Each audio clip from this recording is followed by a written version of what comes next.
want to mention Joe. Oh, we're already live.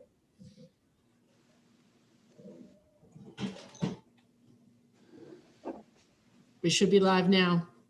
We are live. All right, good morning. This is Senate Judiciary on Thursday, February 4th, 2021. I just remind everybody we are on YouTube, and sometimes in our familiarity with each other, we say things or do things that we wouldn't necessarily want broadcast to the world. We've seen many national figures who are trying to deny things. So anyway, we need to be careful. And I also I want to get my hair looking good, as you do. So where S45 is a bill, it's part of Justice Reinvestment 2, which was Act 148. We've already taken up the bill. It has to do with making probation discharge presumptive after the midpoint review if the probationer has met certain criteria to provide additional opportunities for discharge for probationers. And this is entirely those that are on probation, have nothing to do with those that are incarcerated. Although some people on probation do get violated, the numbers were around 20% of the people that enter prison or corrections enter prison are due to some form of probation violation or violation. The other group are due to furlough violations, Justice Reinvestment Study. So I find my agenda here, and we are taking up. Chris Fenno is first.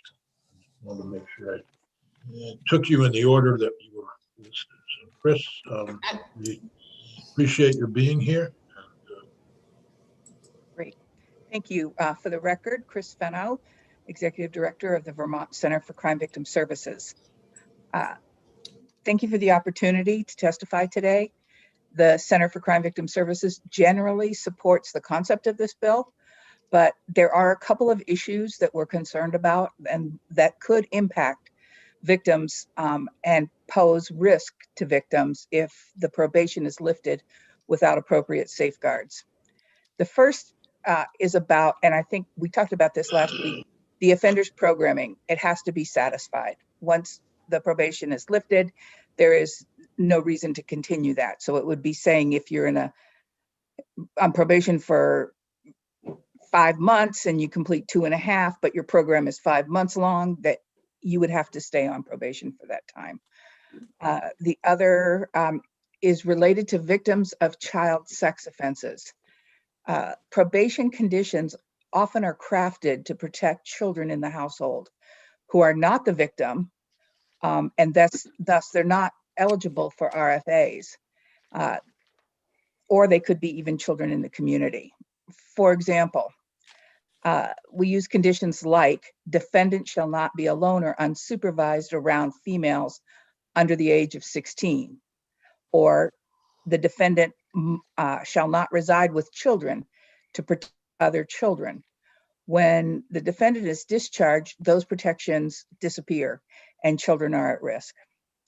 The second, related to child victims, is that RFA orders may not be in place when the child victim is involved.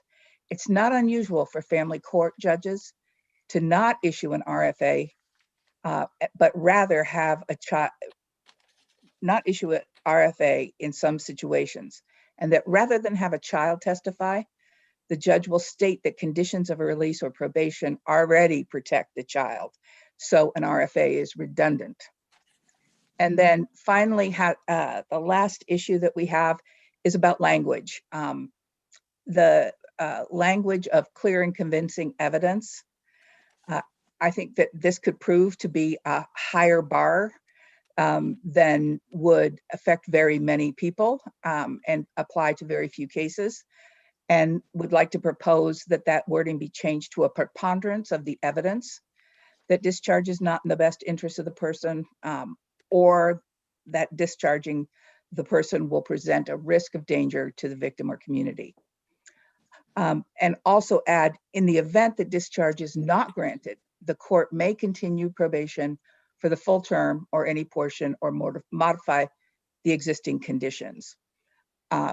Really feel that for the majority of people that would be affected by this bill, that it would be a good thing to do. I understand that, but really do need some protections for victims.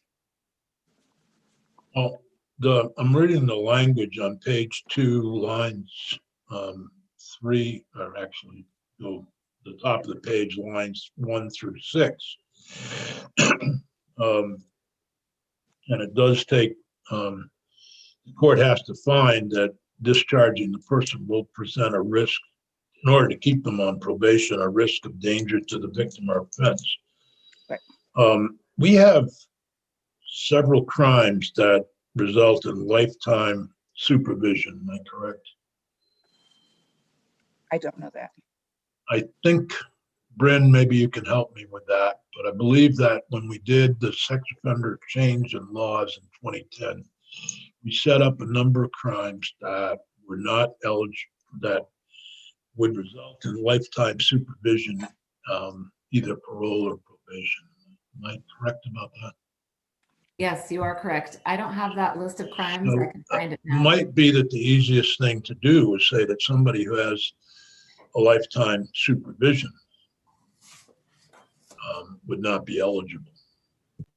Because there's, the courts found, this is, if you can, I have my Title 13 now. Thank you, Senator White, by the way, right behind me. Good, good.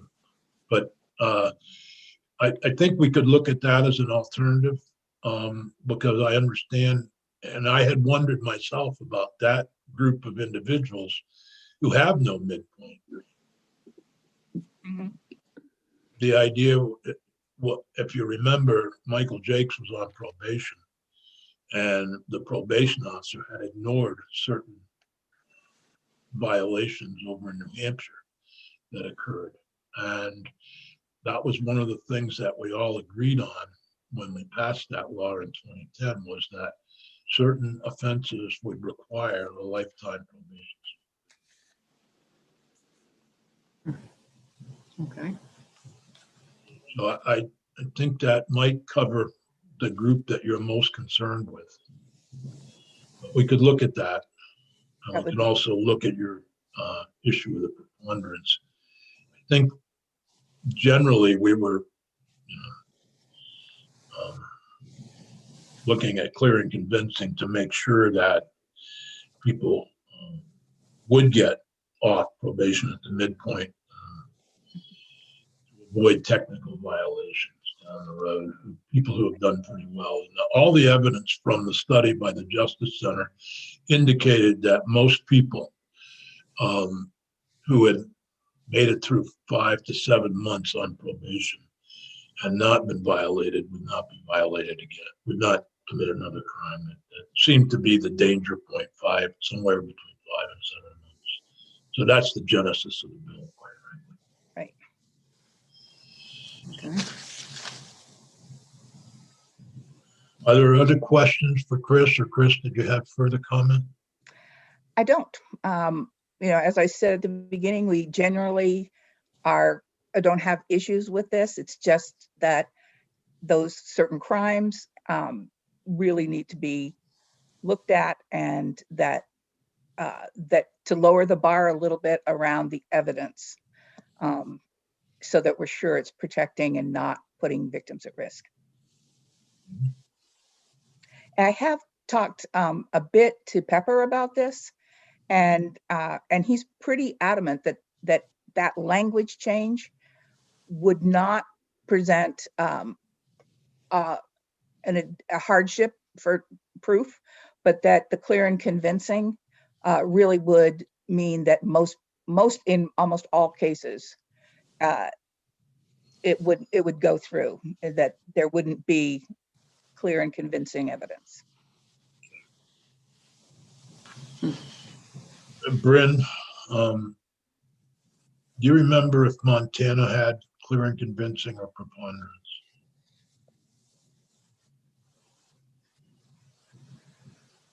I'm looking that up now. Okay. Well, thank you. This is based on Montana law. Senator Baruth. Just a quick comment on what Chris said. I took this to be an effort at presumptive release from parole, which would mean that the intent is to make sure that most go through. Right. So if Pepper said that this would produce the effect that most people take advantage of this, that seems to me what it's trying to do at its heart. But I take the point, we should have a discussion about what the bar for the evidence is before we go forward. Thank you. Okay. Other questions or comments? Bryn, did you So I can want? jump in here. Yep. The Montana law doesn't set out a specific bar for Okay. the judge's determination about risk to a victim or whether or not it would be in the best interest of the probationer. There's no specific bar in that law. Bryn, if you didn't set a bar and it was, it just said the judge shall determine, or if the judge determines, in effect, isn't that preponderance? I believe so. I believe if it doesn't set it out, then it would be the lowest bar. Yeah. But you may want to get confirmation of that from Judge Grierson or somebody Okay. with practice experience. Thank you. Any other comments, questions? Okay, thank you very much. Thank you. Thank- Our next witness is Jessica Barquist from the Network Against Domestic Violence and Sexual Assault. Hi all, thank you for having me today and for the Sure, opportunity Jessica, to nice to testify. have you. For the record, I am Jessica Barquist, Policy and Organizing Director for the Vermont Network. And philosophically, we at the network support S45 and its underlying intentions. We support the policies that encourage individuals to comply with their conditions of probation and move forward with leading productive lives.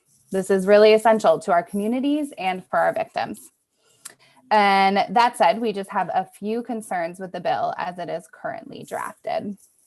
So like Chris just spoke to, we would also support changing the evidentiary standard from the high level of clear and convincing down to the preponderance standard, just to allow for victims to be able to have, when there are safety concerns or victim concerns, that it's very hard to get those to go through on a clear and convincing standard.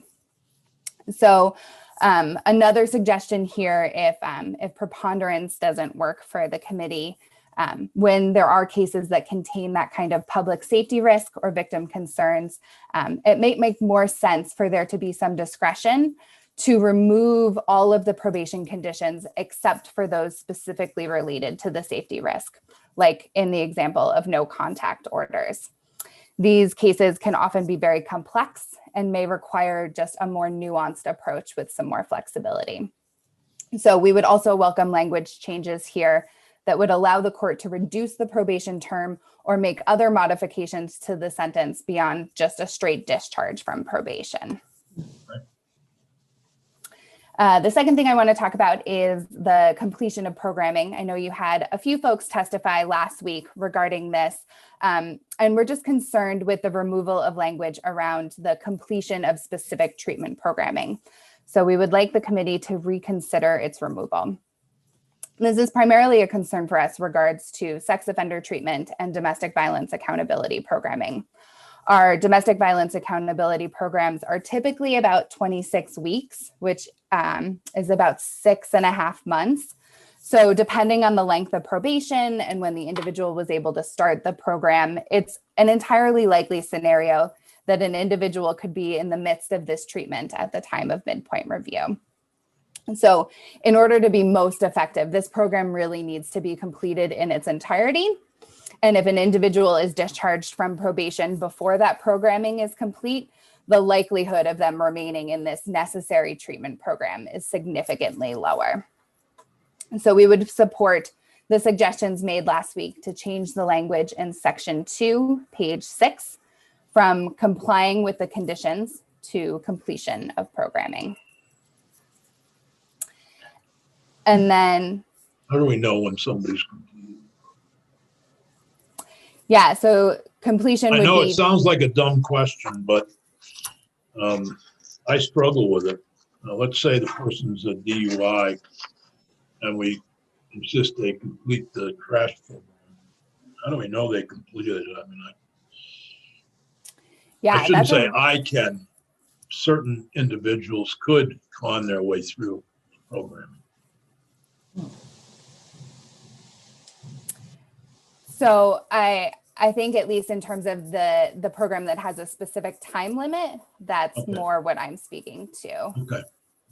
You know, I heard all the testimony last week around taking out the word successfully, and I completely agree with that because that is a very subjective opinion. But in a case where there is a time-specific programming, Yep. primarily the Yep. domestic violence accountability programming, we would really like to see that be a condition of probation discharge.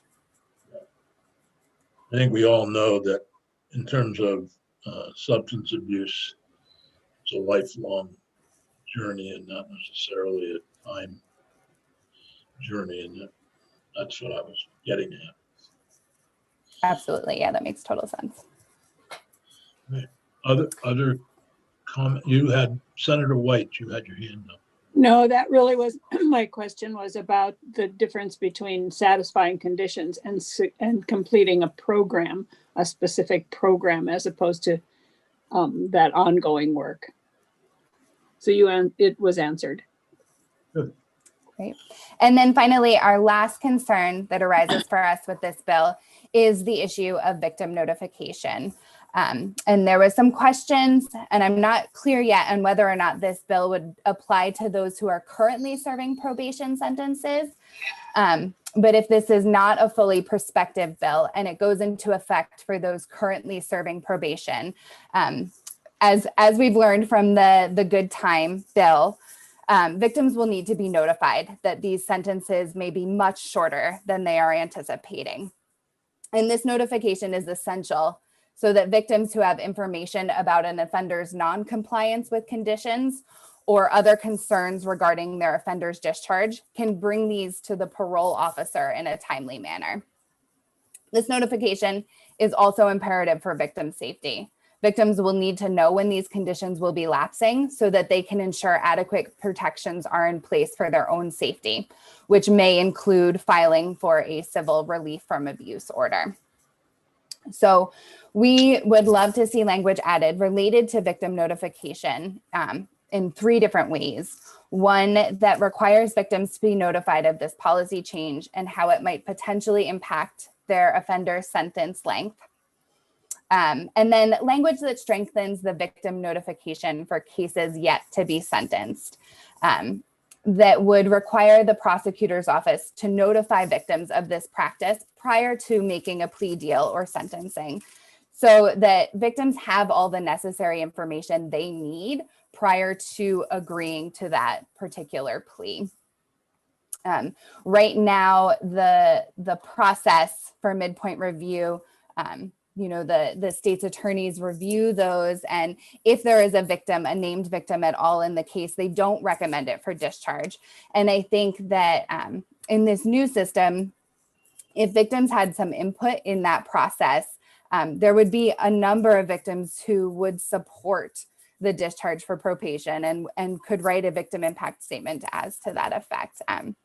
But just having that notification and that back and forth conversation is a really essential piece to this process. And that is all I have for you all. Thank you so much. I'm happy to say and answer any questions you might have.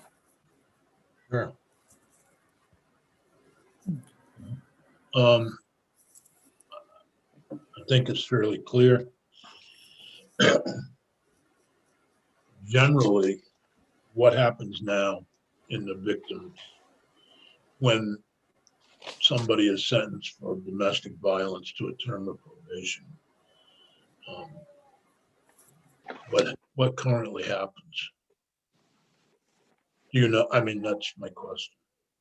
Under current practice, how are the victims involved with that? Yeah, If it's absolutely. domestic violence or sexual assault. Mm-hmm. Pepper might be able to explain this more, but the victims don't currently have any, it's not like a parole board hearing where victims would have a chance for input. So the Department of Corrections would send their midpoint review to the state's attorney's office. And my understanding is that current practice is that any case that has a named victim, the state's attorney's office denies the proposal for a discharge. Is Pepper on here or no? I don't see him. Just Senator chatting White in has to say, a do you want me to try and get him? Yeah, I think, well, I had hoped that we would have the usual suspects here for committee discussion and for this Oh. morning. Maybe they didn't get notified. If you could see if any of them are available. Yep. I apologize. That's my fault. I did not, I was thinking about next Yeah, week. anytime we do the committee Yeah. discussion, I think we should notify the. Yep. Let me see what I can get Which together. is an awful way to put it for people like yourself, Jessica and Chris. But those that might be interested in the subject. Senator White. Well, I guess this might be a better question for Pepper if he gets here, but I'm surprised that they would automatically deny it if there was a victim involved without even knowing whether the victim would care if it would. I mean, I can see that there are some circumstances that are Yeah. pretty egregious, but that seems to me a pretty harsh. Anyway, I guess don't- that's a better question for Pepper. Yeah, yes, Joe. Just want to be careful here. A lot of these populations are, for lack of a better word, transient. And I'm not talking about the defendants now, I'm talking about the victims.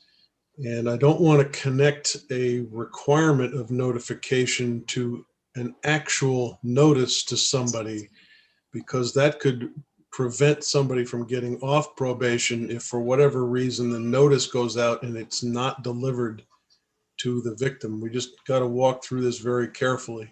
Yeah. I hear you. And many times conditions change, and for both the offender and the victim moves on. And Absolutely. So we are just asking for notification prior to a plea deal or sentencing. We're not suggesting that notification needs to happen prior to the midpoint review. okay. Senator White.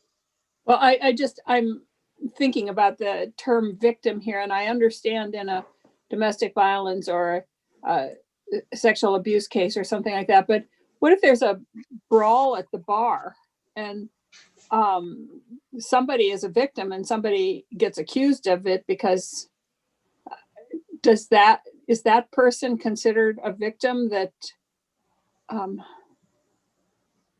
I mean, the person is a victim, I guess, of being beaten up by this other person, but would that automatically deny this, and would that person maybe doesn't even care about whether the person is notified beforehand, like you said, during the sentencing? I guess I have different victims in mind here, that all victims aren't necessarily concerned, or maybe I'm wrong. Maybe they are. Absolutely. And I totally think that Pepper would be better able to answer the nuances of that. But the point I was trying to make with that was that when we have that victim notification and that back and forth from victims, that there are entirely likely scenarios where victims are going to be very supportive of this process. So just notifying victims or having them involved doesn't necessarily mean that they are going to be against the discharge. Senator Sears, if I could just follow up Yeah, again. go right ahead. I'm thinking this through from the defense perspective only because I'm a defense attorney. Usually when a defense attorney fails to properly notify a defendant about the terms in a plea agreement, there's an opportunity for the defendant in a post-conviction relief proceeding to ask to have the plea agreement overturned. Jess, I guess I want to know from your perspective, if the state's attorney fails to provide notice, if we were to require that in statute, what would you see being the remedy?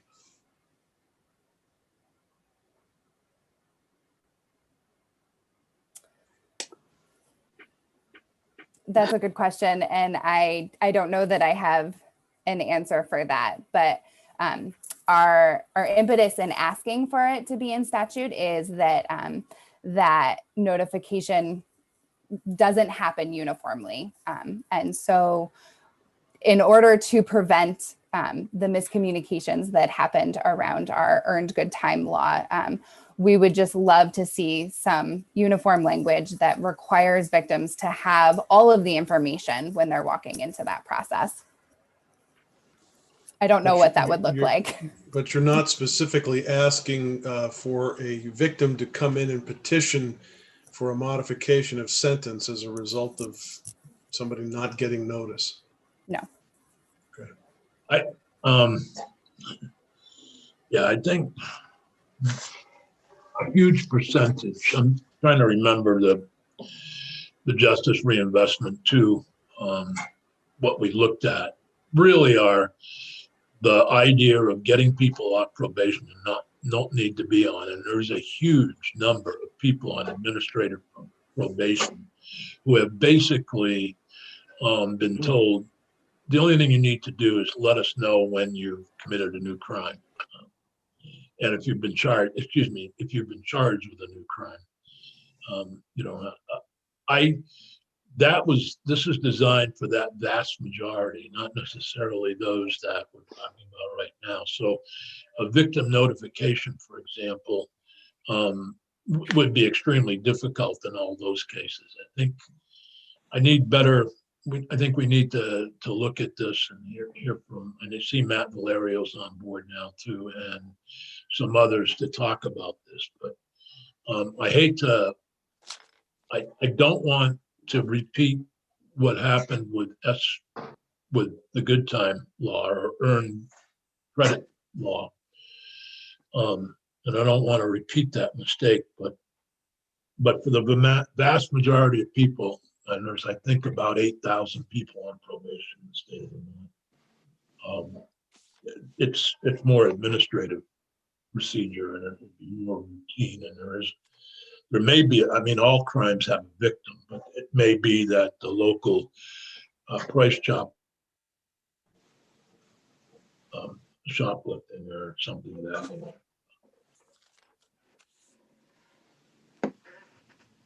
All right. Other questions for Jessica? Jessica, thanks for being with us this morning. Bryn, could you help us with a few of the questions that have arisen, please?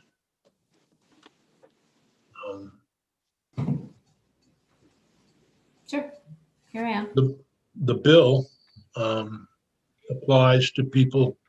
Does the bill apply to those currently on probation?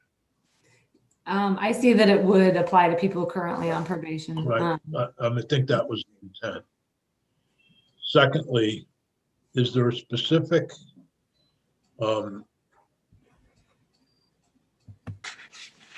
is there a way to carve out certain crimes so that that, as I already mentioned, the ones with lifetime probation supervision would not be eligible? I think that, yeah, so there are certain criteria for people who are on the sex offender registry if you have committed a certain offense or a certain number of offenses, you have to have your name is on the sex offender registry for life.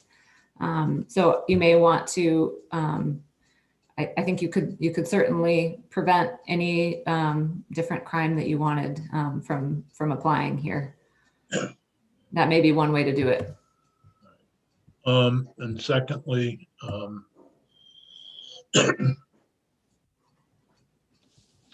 what happens if we lower the bar or don't, or act like Montana and don't put a bar in?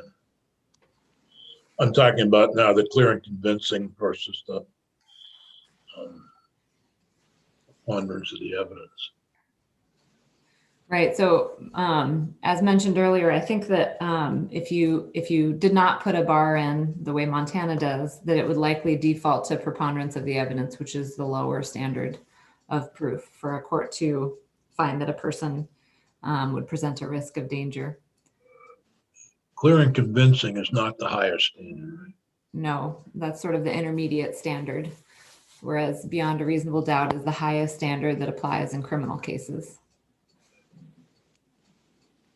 Other questions for Matt? I'm sorry you weren't here for the conversation earlier. There's been a discussion from the victims groups regarding certain the standard of evidence that's here, clear and convincing, and then the other issue is how to make sure victims are notified in cases where there is a victim. And I'm concerned about that policy when, you know, you have probably half, and Dale can correct me if I'm wrong, but probably half of those on probation or even more are more or less on administrative probation. Well, I actually was here. I just wasn't here. Oh, So I was listening on YouTube. okay. You got to keep an eye on, you Yeah. guys. Well, we appreciate you keeping an eye on it.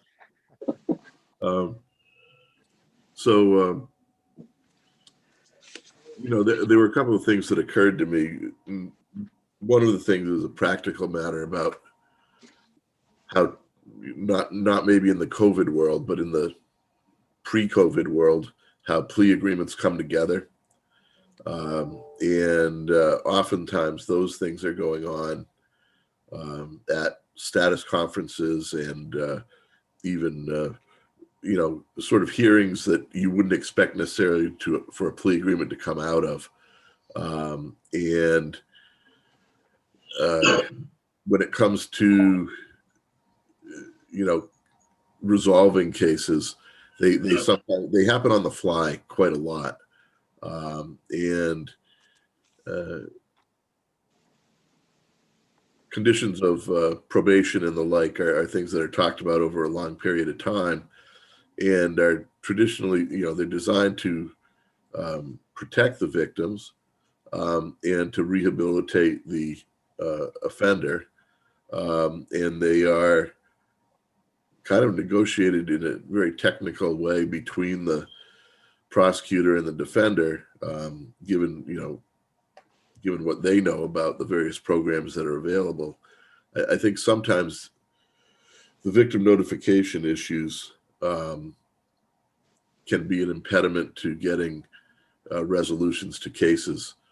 And the interests of the state and the rehabilitation of the offender may not satisfy the victim, but it shouldn't be an impediment necessarily to getting a plea agreement resolved, I think. So some of the pre-sentencing discussion that I heard just troubles me a little bit from a practical matter, and I think that Senator Benning would also, understand that just the way things are done to try to move the docket. If you have a strict rule regarding that kind of notification beyond what's already provided in statute, particularly regarding conditions of probation, you might cause some practical difficulties there. I would agree that my understanding is, and I haven't done the research on it, but my understanding is that if a bill is silent on something, the lowest standard of proof is what is available. That having been said, when a liberty interest is at stake, we typically use higher standards of proof to prevent people's liberties from being deprived. So, like in a criminal case, before it's before it's proved, you have to prove beyond a reasonable doubt that somebody is guilty of all of the elements of the crime that's charged. The next step down from that is the clear and convincing evidence standard. Now, you can choose whatever standard you want, clearly, but typically when a liberty interest is involved and you want to have somebody where the presumption is that they are going to regain or retain a liberty interest, clear and convincing evidence is the standard that is often used. It doesn't preclude you from choosing something different, but I think that is why in this particular case, clear and convincing was chosen. That's my understanding of it. That was sometimes the origin of a bill depends, and I think at this point most of this was working with the Justice Center board, not board, but the Justice Center staff on coming up with the language. That's, as I remember it, that's what Bryn and I were doing, and I think it was the recommendation of the staff at the Justice Center that we go with a clear and convincing evidence. Trying to, I think David D. Mora talked a little bit about that, trying to make sure that we set the bar too low, that they wouldn't get off at the midpoint, that it would just be what it is today. I do think, oh, sorry, go ahead. Well, I was just going to say, Matt, you brought up something I wasn't thinking about before, and that is that plea agreements are often done on the fly. You want to make sure that any notice going to the victims does not have to come before that plea agreement is entered into. Otherwise, in a pre-COVID world, we would have 50, 60 cases on for a jury draw, and we're all in side rooms trying to hammer out plea agreements. And that's the way a lot of these cases are resolved. And if you try to add another party into that mix that has to somehow be given the impression that they are going to approve of that, that would be really problematic. So notifying the victims after the plea agreement, I don't have any real beef of that, but I would be really concerned prior to. This is notifying victims that the midpoint review is taking place and that the well, I had understood them to be looking for information prior to the midpoint review. That means the plea agreement itself. Oh, okay. The written testimony that was submitted clearly made it seem that way. I wanted to talk a little bit about the sex offenders, because that is a bit of a conundrum, and part of it is, again, this issue that I talk about where we've lumped in the youthful sex offenders with adult sex offenders, even within that group, there is the consensual youthful sex offenders, all of whom have, as a presumption, indeterminate life sentencing on probation. And I think that I think that we've got to deal with that group at some point. And I think the youthful offender statute has done some of that, but clearly, whenever you talk about sex offenders, all kinds of red flags go up, and people get antsy about dealing with them. But there are sex offenders, and then there are sex offenders. There's a very, different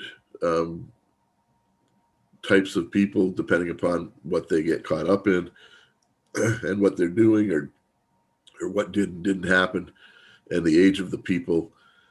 So I'd hate to exclude completely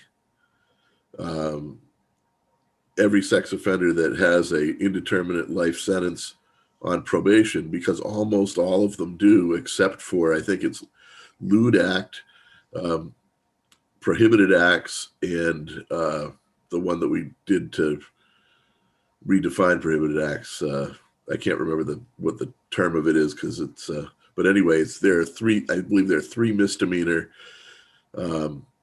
probation sex offenses that don't require indeterminate life sentences, and then all the rest of them do. So, but it helped me if we. The other one's prohibited conduct, by the way. I remembered it. Prohibited. If we just, how does it affect those that were sentenced and the plea agreement was lifetime supervision? Yeah, I don't know how you determine the life. I don't know how you determine the midpoint. There is no midpoint. No, but it might be one of those things where you say after 10 years or 7 years or 5 years, whatever, some number that is a long time, we give them the opportunity. I do think we need to look at that group specifically. And that group, and then and again, I keep coming back to the youthful offender types. Senator White.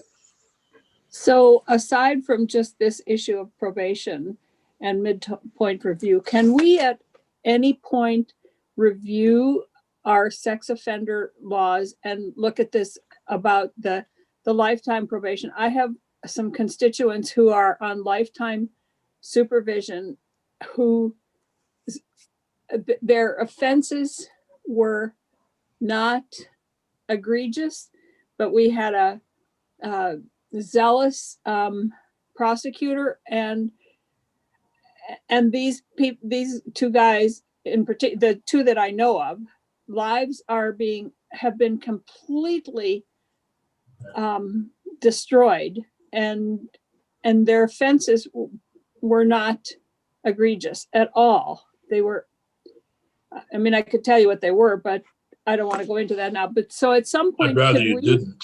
I'm not going to, but could we at some point just review how we treat sex offenders and that whole issue? I'm more willing to reopen the age gap subject. I think it's come up in this context as well as in the context of S18. But to reopen that wound, I don't want to do it during the COVID while we're not in person. It took a lot to get where we got. I know.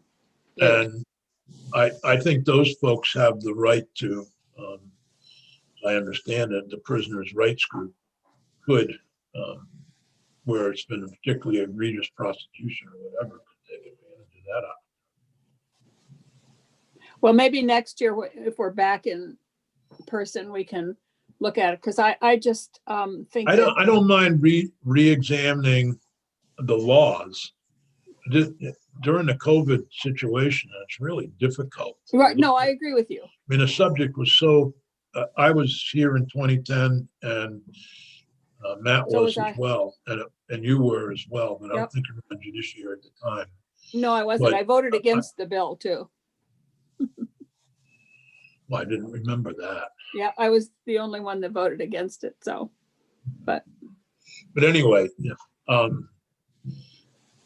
right now, I think my focus is on, if we can make sure that we don't catch that age gap. The age gap is too small, in my opinion.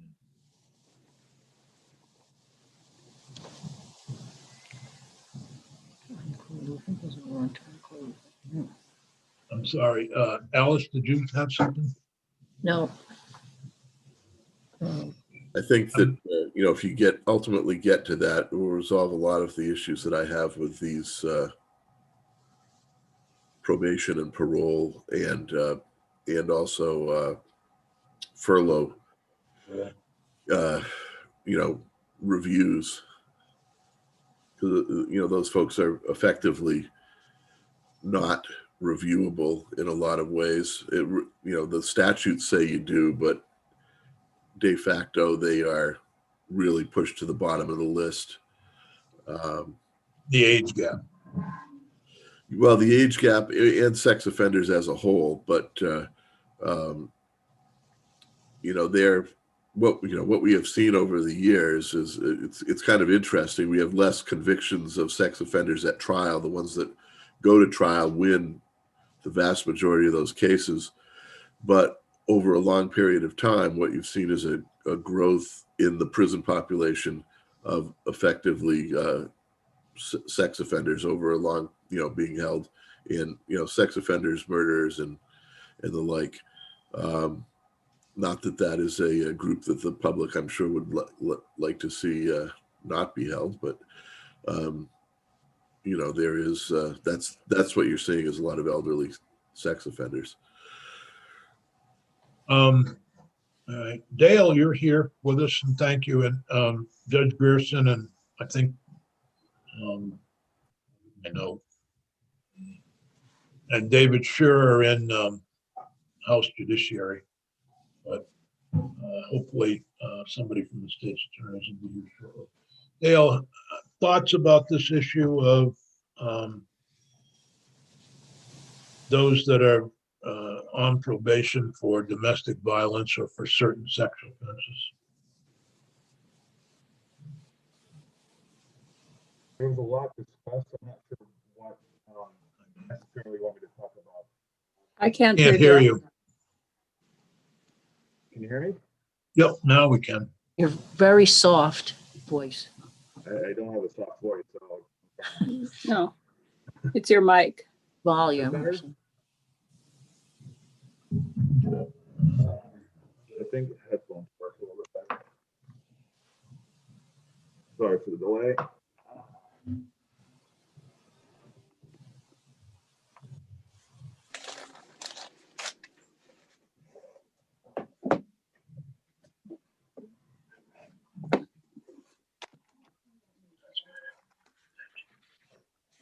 Pepper just joined as well. Oh, good.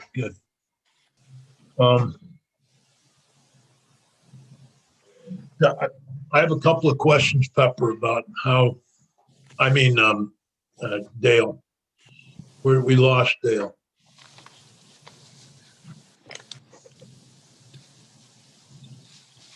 Pepper, do you want to come on? And we'll try to get Dale back.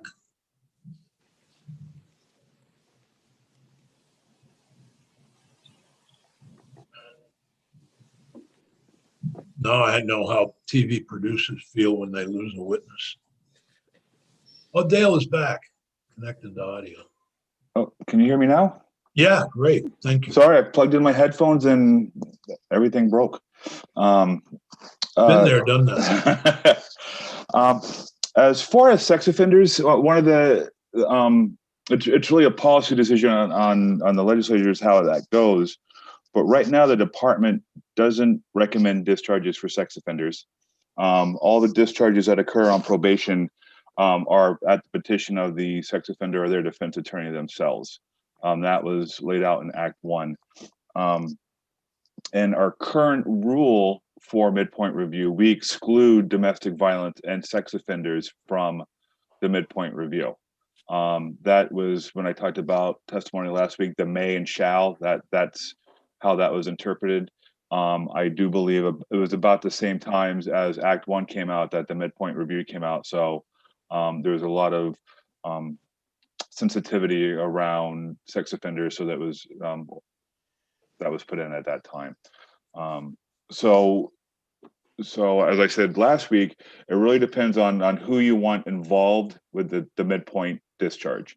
And I'm not pushing on either offenses or what to exclude or how to exclude. That's really depending on what the committee decides on.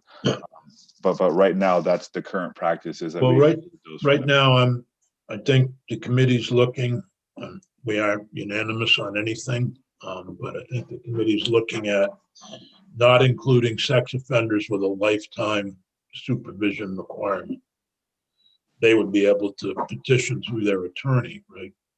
But as they currently can, but they wouldn't be included in this automatic. I'm not sure how to deal with domestic violence. How do we deal with them currently? They're not eligible for the midpoint review, but we can still discharge a domestic violence offender when they've satisfied their conditions of probation. The department has always had the ability to discharge offenders when they satisfy conditions or request modification. And how that process works, I know there are questions about notifying the victims. The state's attorney's office is when the department requests a discharge, is required to do the victim notification. And I do agree with the conversations that were happening earlier that at the plea agreement or at the sentencing, everyone involved with the case, the victims and the offender and whatnot should have a complete and full understanding of all the impacts of that sentence. As far as when, if they complete all what they need to do, they'd have an early midpoint review discharge. If they are not compliant, they could end up in jail. I think that's everyone needs to be aware of what happens at very far up front. As far as supervision wise for domestic violence offenders, where the victim chooses to have contact, we require contact, partner contact with domestic violence offenders, not necessarily victims, but if the victim and the partner are a lot of times the same person, we are required to have contact. And if the partner refuses contact, we do make a referral to one of the services for battered women, just to give them information. We can't make them go, but it's just to provide information. That's how domestic violence offenders currently operate with us. I used some rough figures and I don't mind them being rough, but I may be way off. Are there roughly 8,000 people on probation now? Oh, no. I'm thinking around 5,000. So that's significant. Back in 2010 or 2009, when we did the first justice reinvestment, there were 12,000. Yep. So about 5,000. How many of those, do you know how many of those might be on administrative probation? I would probably, that's administrative. Rough figure. I mean, we're talking rough now. The court issued administrative probation, not many.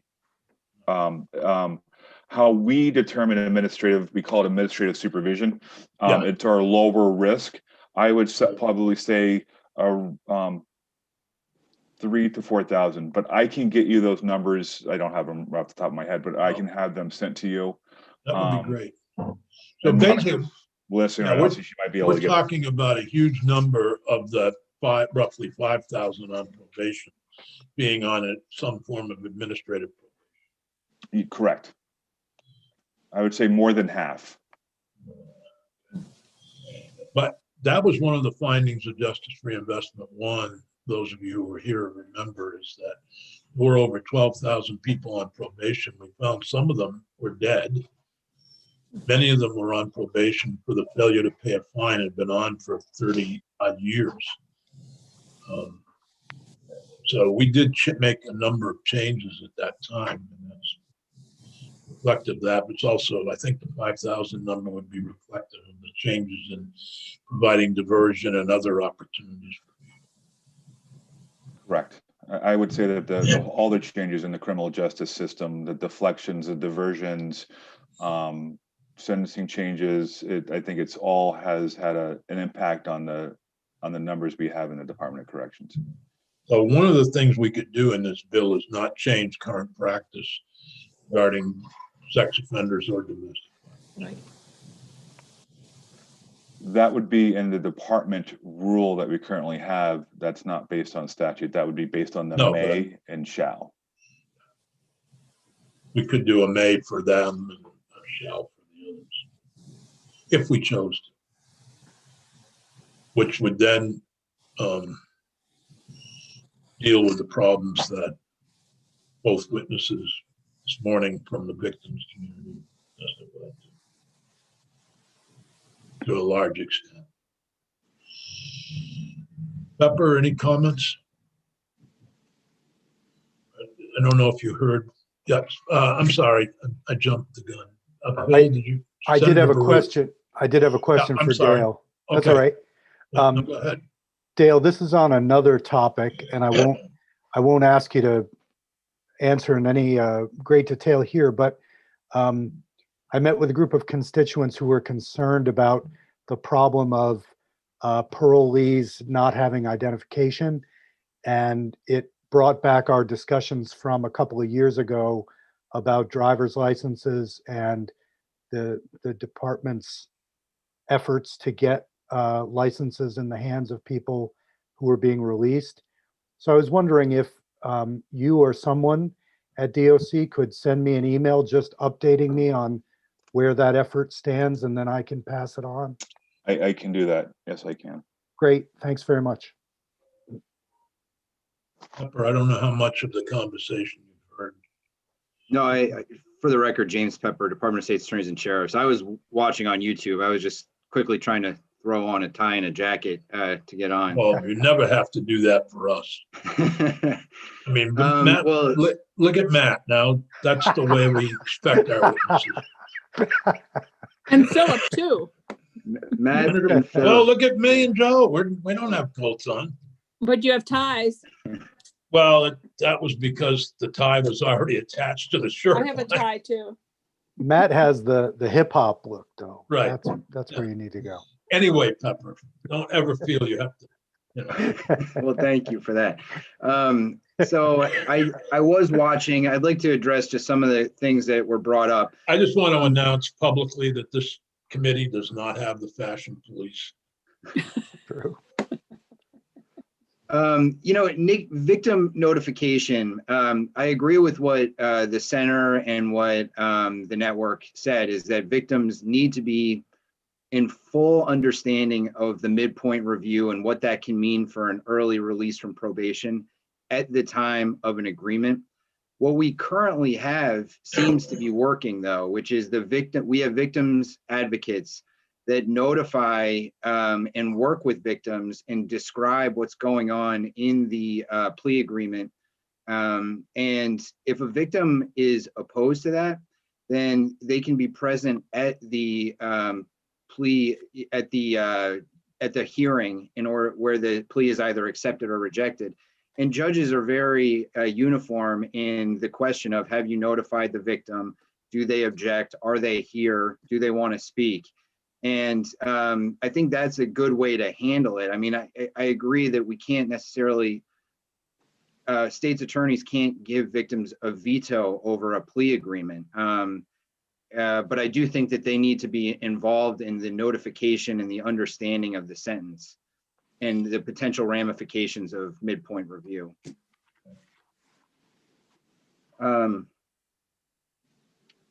The indeterminate life sentence, if there's no questions on the victim, I would also just, I was listening Senator White about the kind of mutual affray situation where you might have two people that were both the aggressors and the victims.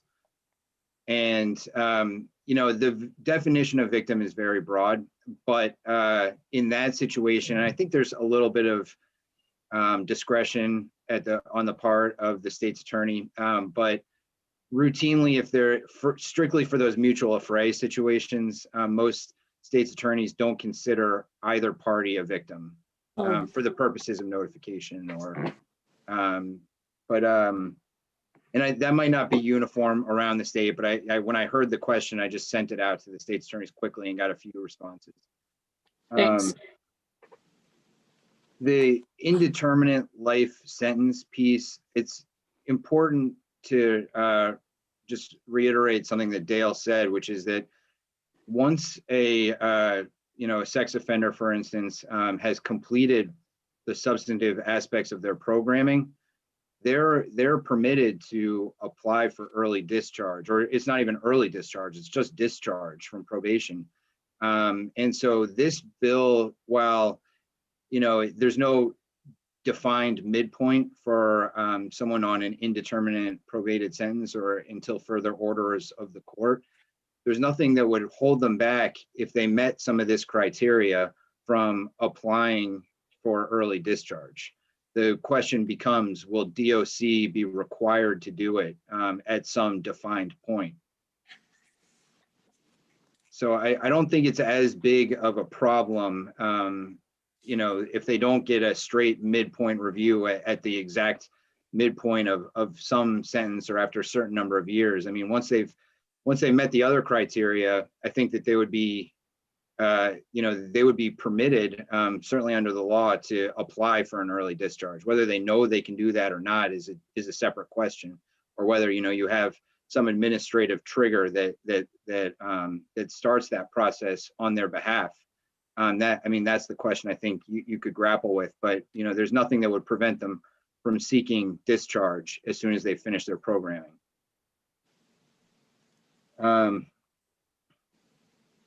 Just with respect to the preponderance of the evidence question, it's our belief that it's the department and the state's attorneys that there's conditions that are designed to be more administrative for the benefit of DOC, around, you know, checking in with your probation officer, having a curfew.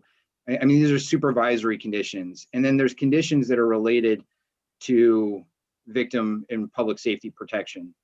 And the problem with the bill, with the clear and convincing standard, is that both of those conditions get wrapped up together, and then the probation will be discharged unless you know, you make these certain findings by a much higher standard.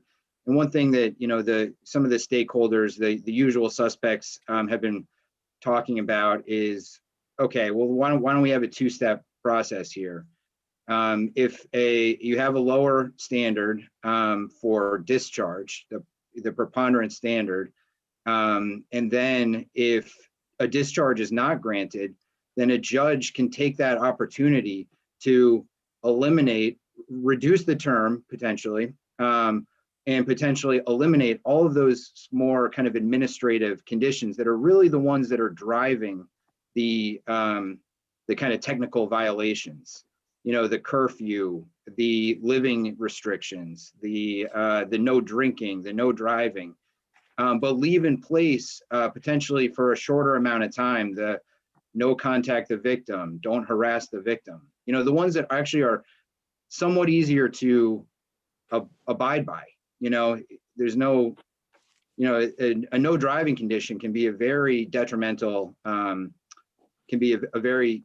detrimental condition to try and live by, as we've seen with the DLSs and you know, any number of issues. The restrictions on place of abode can be incredibly restrictive and hard to abide by. But when it comes to not contacting the victim of your crime, you know, that's one that we would want to see remain in place throughout the period that that a victim kind of is expecting that to be in place. So I know I've seen a little bit of draft language that's been circulated that would kind of have this two-step process.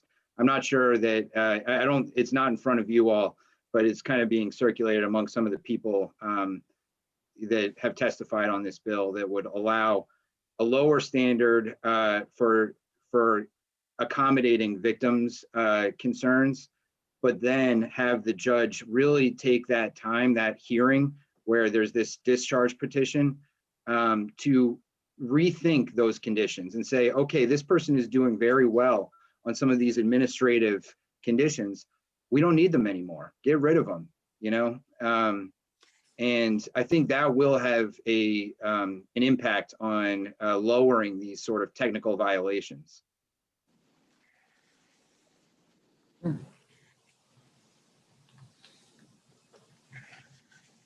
I don't see any other issues that came up.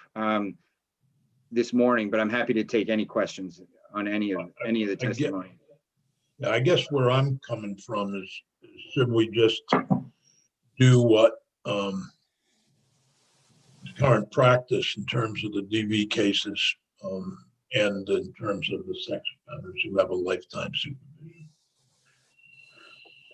That did actually trigger in my head a question that I heard, and I just wanted to clarify that when there is a victim of record and a midpoint review comes through, the state's attorney through the victim's advocate reaches out to that victim and seeks their input. And if the input is, this person has been contacting me, has not been abiding by the conditions, I've notified probation and parole, but it hasn't led to kind of any, at least from their perspective, any sort of correction in behavior, then usually state's attorney will deny that, but it's not a categorical denial. But leaving things the way they are for the indeterminate life sentences, I think makes sense only because then you don't have to pick some arbitrary number. Because then you're just saying as soon as they're done with programming, then they can apply for discharge, which is kind of the idea behind this bill is once you've done your programming and you haven't violated your other conditions, then you should be entitled to some sort of relief.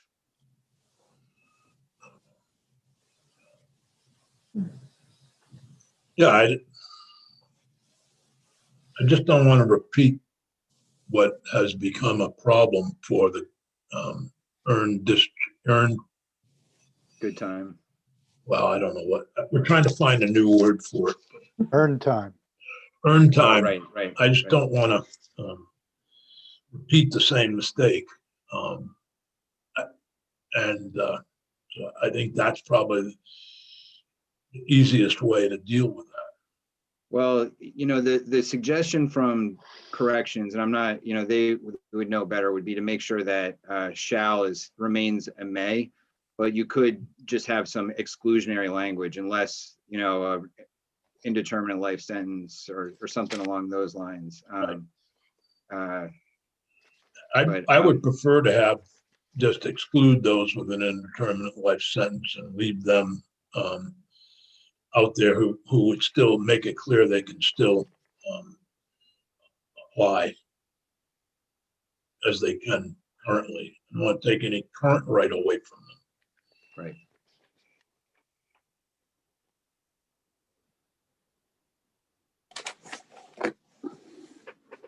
For simplicity's sake, it would be simpler for the state, for the Department of Corrections, the state's attorneys, and all, I would guess.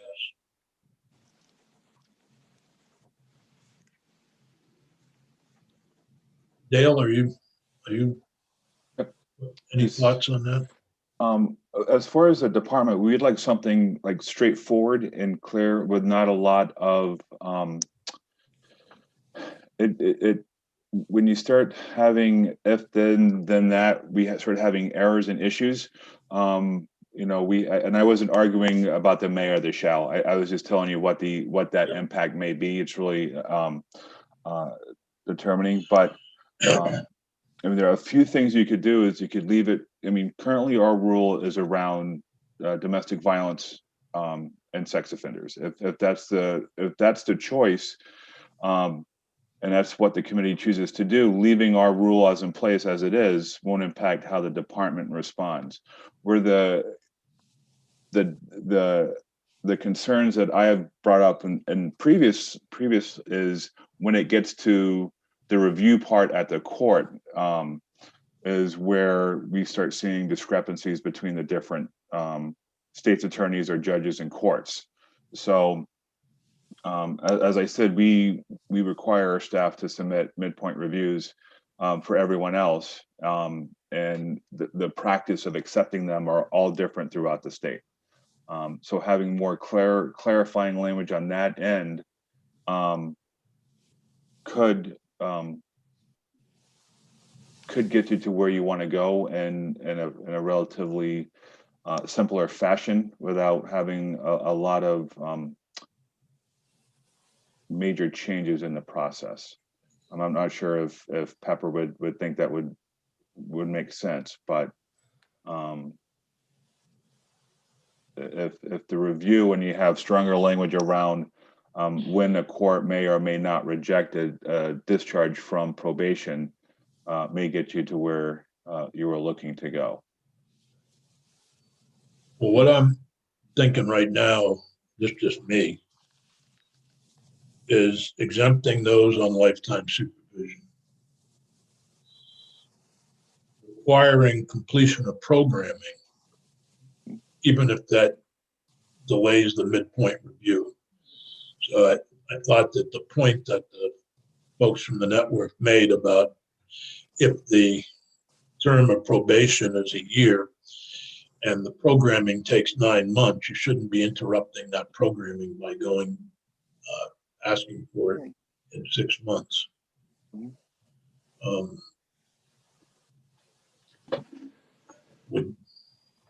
like that. Can I ask a question about that? No. Did you say exempting anybody who is on lifetime supervision? Yeah. From the ability to, Well, they would come under the current rule, which allows them to petition to be released. okay. So it wouldn't be presumptive, they would petition. Right. Okay. It wouldn't change what they currently have as a right. I want to make that clear. Yeah. Got it. So administering For that as other, a, for other offenses, it would be either the midpoint or the point where programming is completed, whichever is shorter. Or no, I don't know how to word it. If you had a year's sentence, the programming takes 7 months. You shouldn't come up for automatic midpoint at 6 months. I don't know how to word that. That's what I'm trying to get at.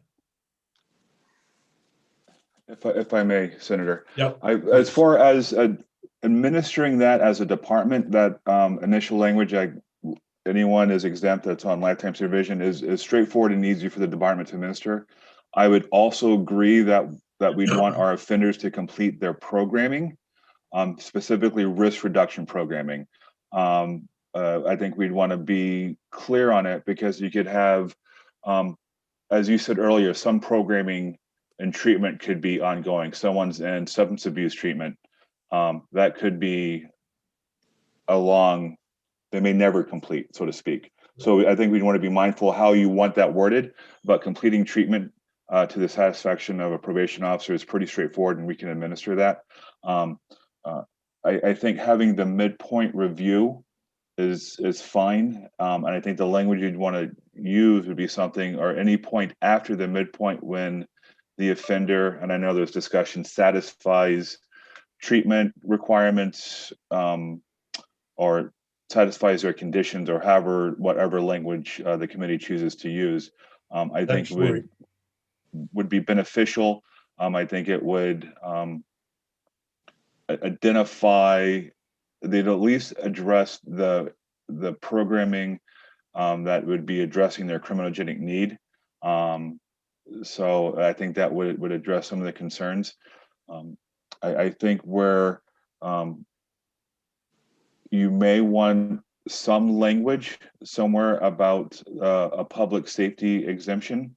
And I think if you would do something of that, a victim safety condition, I think you would want pretty clear language. I think clear and convincing is an easy standard to look at. But I think there's a lot of layers in this, and it really depends on what the committee feels comfortable with. I worry about setting a standard that on the programming side that can't be met in certain jurisdictions. Having dealt with kids for years, and we tried to come up with a term to successfully complete the program, that never really worked because you just don't know.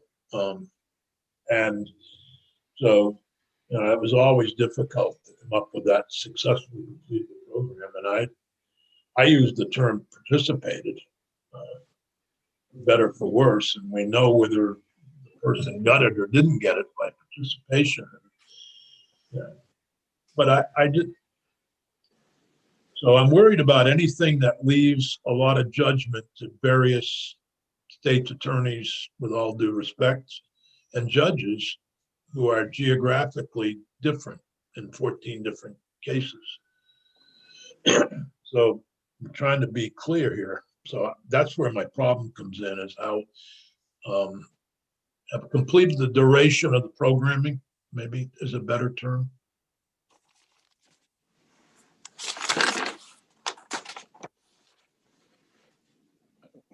It's going to be interpreted differently. So that's really a hard language because Yeah. because as I think the person that talked about the domestic violence programming, there's set dates, right? 20 Yeah. sessions, whatever. It's an easy date. Right. Others are going to be kind of like mental health treatment could be lifelong engagement. Yep. So perhaps some language where completion to the satisfaction of the probation officer. So if someone is compliant for a long period of time, they've seemed to be managing whatever criminogenic need that may either a mental health or substance abuse that has been causing their behaviors after a period of time, that could be a trigger to submit the discharge past midpoint review. Not just completing it, because some programs, like I said, could be lifelong, and someone that's engaged and compliant and trying to apply the life skills that they're learning, they still may never complete, but they could be compliant, and their risk to the public has been reduced and will continue to be reduced. You used the term completed risk reduction programming. Is that measurable? I would say risk reduction services, to be clear, because we run risk reduction programs within the department, but risk reduction services is a broader term. And it can be measurable. Some programs do have end dates and completion dates, but I think it is more measurable, and I think my staff could interpret that. We're really looking at public safety and victim safety is when we look to relieve someone from the requirements of probation. So I think that would be workable with that language. They have satisfied or whatever, however you want to use that language, risk reduction services to the satisfaction of the probation officer. Okay. All right, I think Bryn.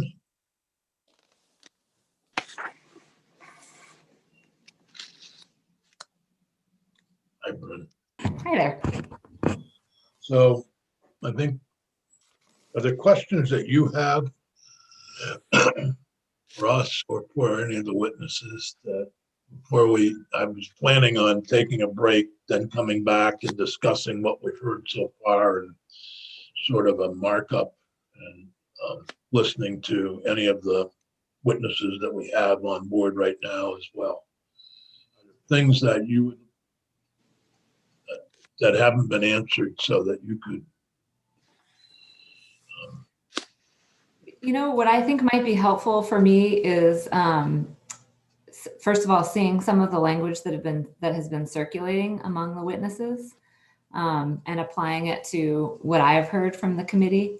I think it might just be helpful now to work on another draft, because I think it would probably be easiest for the committee to see some of these phrases written down, so you can make some determinations about how you want to move forward. So I don't think I have questions right now. I have a whole lot of notes, and I think it might make sense to just work on another draft at this point. I think you're probably right. Matt, did you have any comments on what we've been discussing so far? Only two things. One is that I do think that the domestic violence group is a different group than the sex offense group. They do have midpoints in their sentencing, and in the event that they've completed their domestic violence uh, treatment or programming, that if that has occurred, that should allow them to have a midpoint review. The other thing is that I know that the Defense Bar and Prisoners' Rights Office has issues with putting too much discretion in the hands of one probation officer. So always that term, completes programming to the satisfaction of a probation officer, that puts a lot of discretion and power in one person's hands, and they have concerns with that.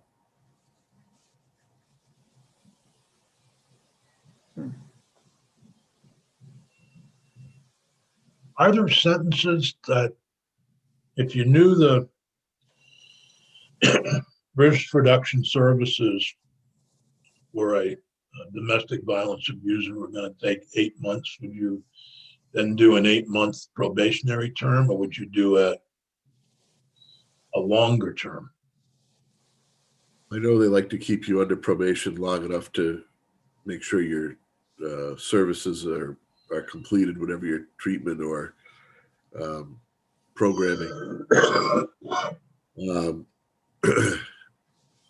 That's why in the past we used to have a lot of, until further order of the court type sentences, because we didn't know when we could get you to the programming that you were supposed to get. Even though people, understood that, maybe the crime itself didn't warrant a lot of supervision to get you into the programming, get you through it, and it'd take longer than what you'd hoped. I know with DUIs, the various, substance abuse treatment is a little bit more rote than the domestic violence or clearly sex offender treatment. So those tend to follow a pretty well set program, and there's a fair amount of access to those treatment programs.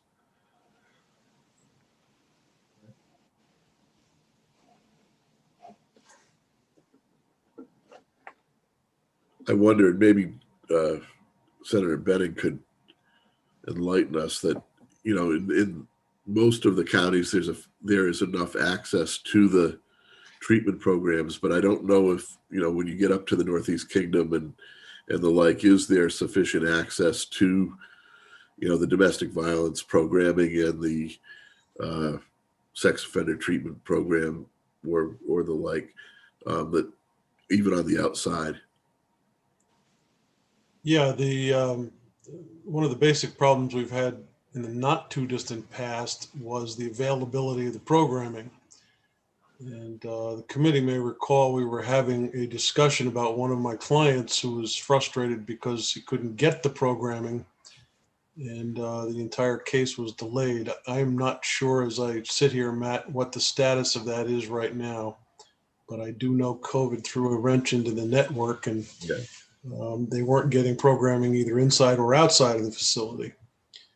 So for what that's worth, that's just anecdotal, and it was a few months ago now that we were talking about that, but I don't know what the current availability is. Well, that's if you're lucky enough to be sentenced to even to get to the next stage at this point. So yeah, which is a whole nother story, and I could go on at length at that, but. So those are the comments I had, but. Thank you. Pepper, before we break, any comments that you have? No, I mean, I know that this is the kind of same exact problem that we had with changing the diversion language about satisfactorily completing and what that entitles you to, and some of the problems with good time about leaving a little bit too much discretion with certain individuals. But I think that there's probably a path forward if we can think through just some of the. I think Dale actually suggested some good options for the language here. I think everyone knows what we want. It's just making sure the language reflects that. Any thoughts from the committee before we break for 15? Senator Bruce, Senator White. I was just going to say that there is I understand the issue of if people don't have specific programming, like if it's mental health treatment or substance abuse treatment, but leaving it totally in the hands of one probation officer seems to me a bit problematic, that one person can determine whether somebody should be on probation until they can be good. And that seems slightly problematic to me, that one person has so much power. And I know that down here, for example, the Agency of Human Services just closed off stopped our intensive IOP programs at the retreat. So there is now a lack of programming for people. What's And that there are other alternatives, but they're not. There were a whole bunch of people who were just kind of thrown off the programs at the retreat, and they have to try and find something else, and it's difficult. So that is an issue. Could you just define IOP? Intensive outpatient. It's when somebody's been through some kind of an intensive detox or whatever for a substance, and then they go into an intensive outpatient. There were 2 or 3 different levels of that here at the retreat, and now the Agency of Human Services just canned all of them. Here's my suggestion, to focus on the issue of the clear and convincing evidence, to try to come up with something that's pretty generic. I agree with Senator White that program completion or program, whatever term we want to use,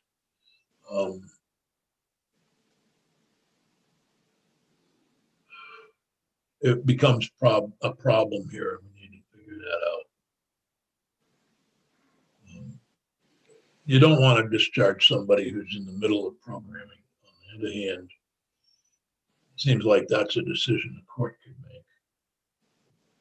Yeah, there's programs, and then there's ongoing treatment, and it's the ongoing treatment that I have the concern about, that's in the hands of the probation officer.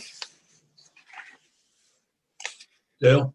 Sir, just to comment on that, both Matt Valerio and Senator White was correct. That does put a lot of authority within one individual. But generally that probation officer is the one that best understands the case.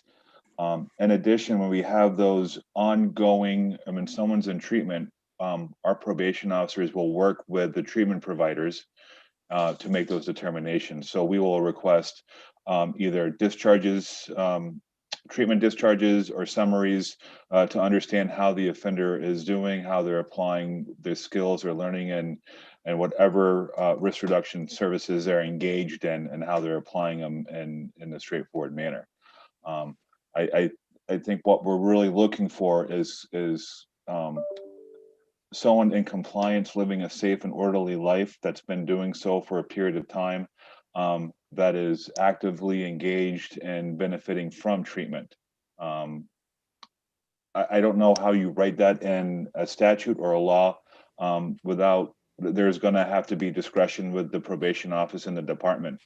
That's kind of their job, is to make those discretionary decisions. And I'll just leave it at that. Yeah, it was a simple little bill to begin with.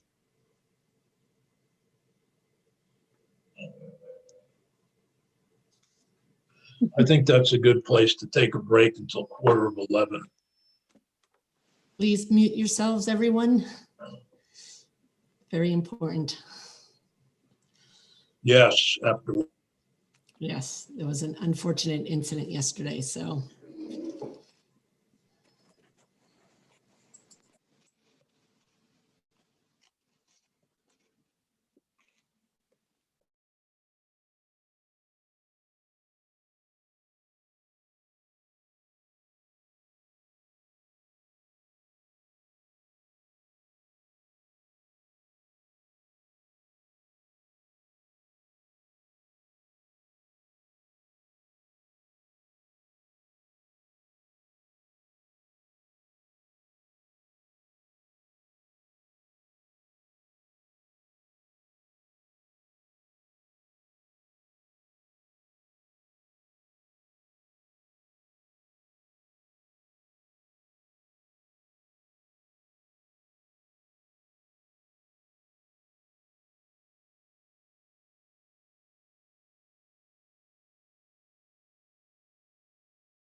Hello.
Are we ready to get started, Peggy? Yes, we're live. Okay, and you need to step away, that's fine. Okay, I'll let you know as soon as I'm back. It'll be 5 minutes. All right, thank you. Oh, Senator Benning wasn't quite ready yet. Jeez. Just waiting for my coffee to brew. And that's, But I can hear you. You can get started. you can't walk over to the lieutenant governor's office and get that coffee.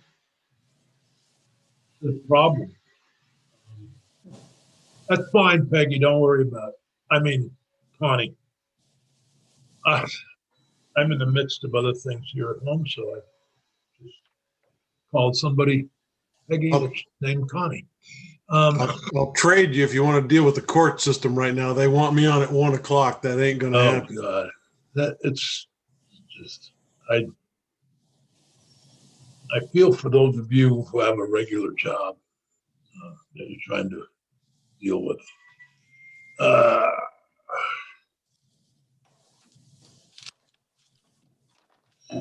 So, Senator Bryn Hare, if you would, Senator Hare. I second. Don't demote her. It's Governor Hare. Governor Hare.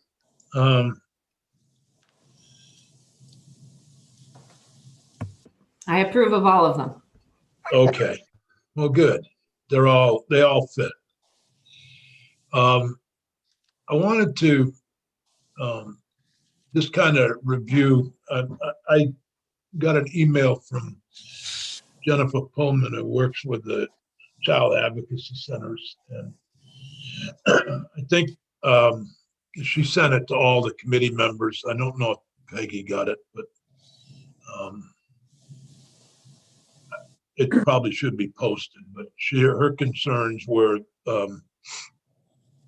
requiring notification of the victim, opportunity to provide input, and wanted some kind of, they're concerned about the same issues, the completion of treatment. And this seems to be a thorny issue.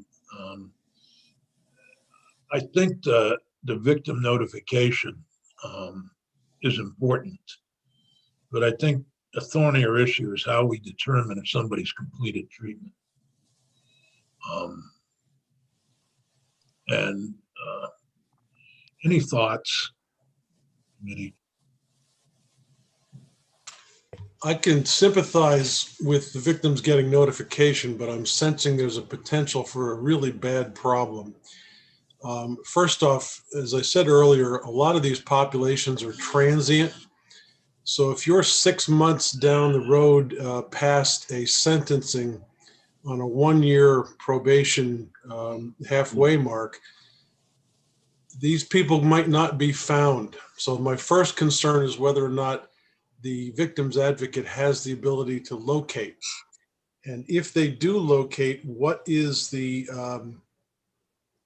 potential for a prosecutor to not properly give whatever information they are in need of? And then what happens if they don't provide proper information? Is that going to somehow provide a mechanism for a victim to enter into the process and potentially stall things. I don't know. I may be just fearing something out of basic fear, but I'm sensing that the victims are looking for something that is a way to get some leverage in the conversation. And I don't know how that translates in anything we write, but I just want to have that red flag out there and say this is something we've got to walk carefully through. I agree.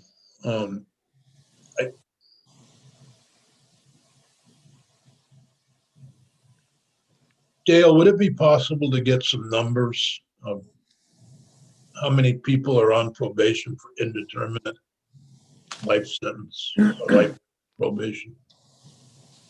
I am not sure about that.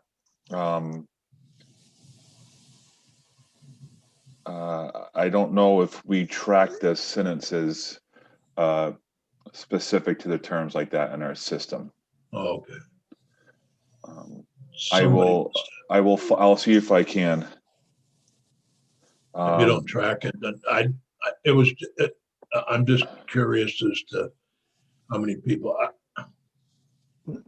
Here's my view on I think the victims should be involved, and certainly in the plea bargain or whatever results in the sentence. I think the victim should have a voice in the person being released from probation at the time that either midpoint review or other review is taking place, if they want that voice.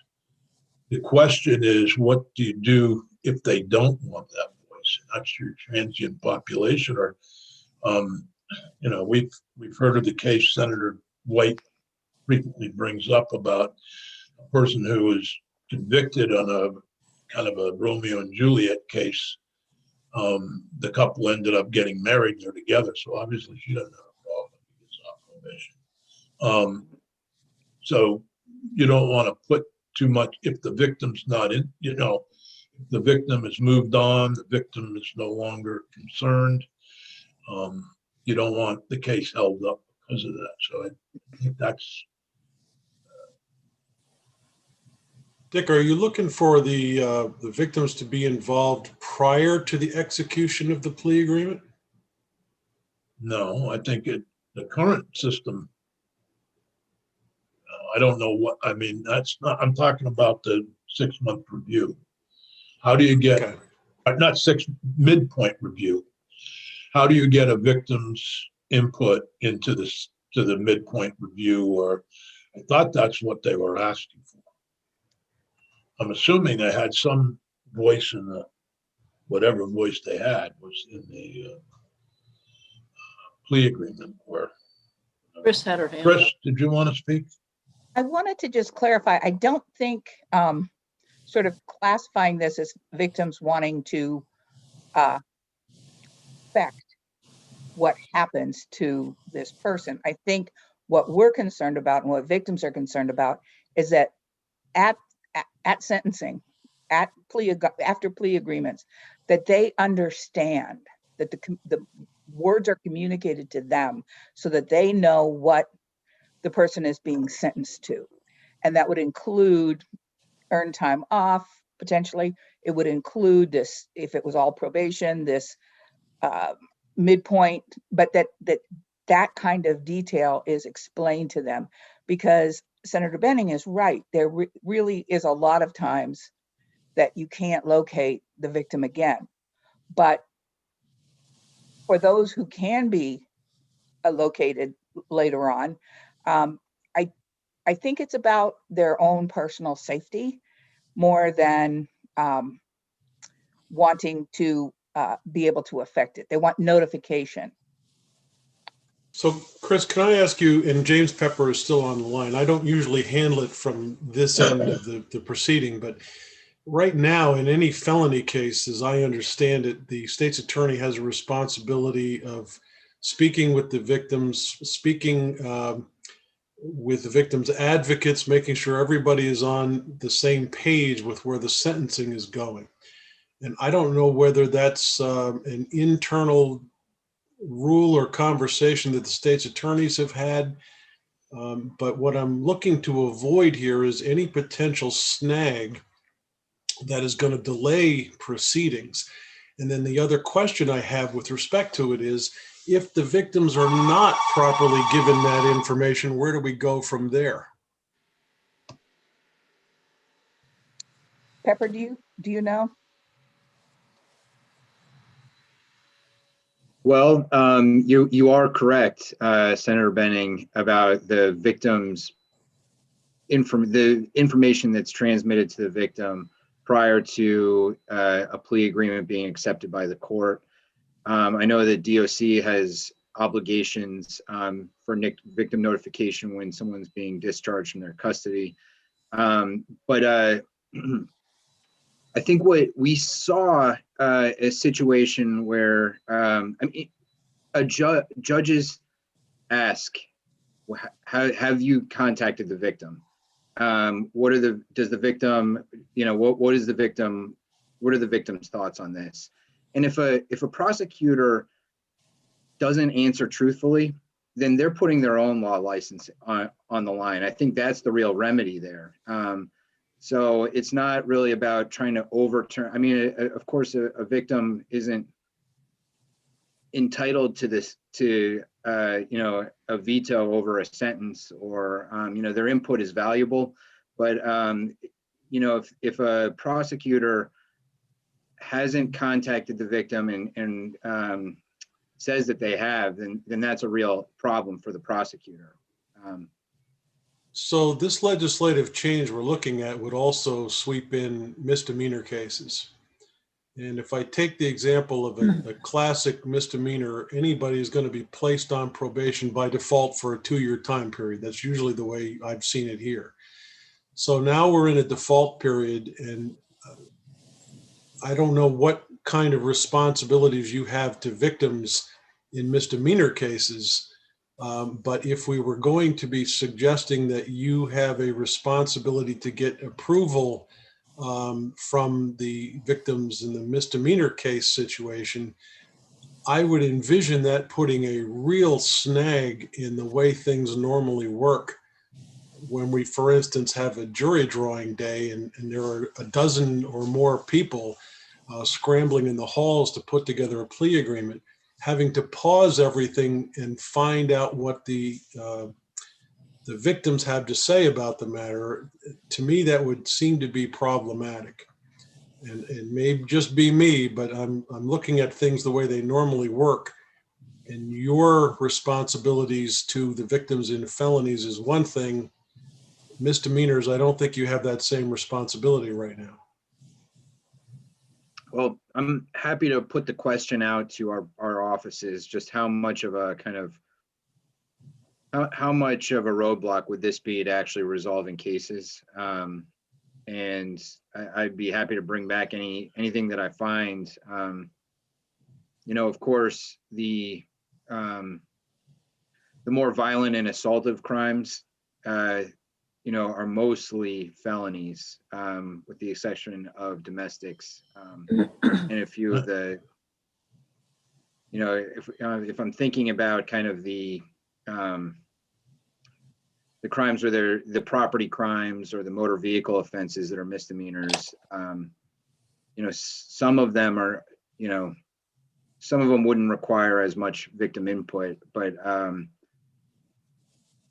I'm happy to just put that out there to our victims advocates and our state's attorneys, how much, you know, if notification and input were required in every case, what would that look like? How would their workflow change? I don't understand. I'm missing something here. It's not in this bill. Well, what is in the Is bill? about a midpoint review. Right. A midpoint review, though, in order for the victims to have some understanding of what they're looking at the midpoint review, would have had a conversation with the state's attorney at the point of the initial plea agreement. Otherwise, they're not going to be up to speed on what was intended. I have to go get my warranty extended on my car. Oh, good. We're gonna take that up Friday. Your warranty.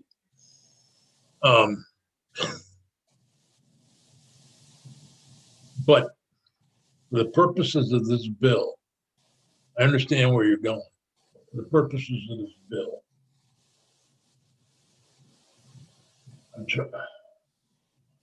How are victims going to be notified that the rules have once again changed? If they're concerned that I thought that was the question.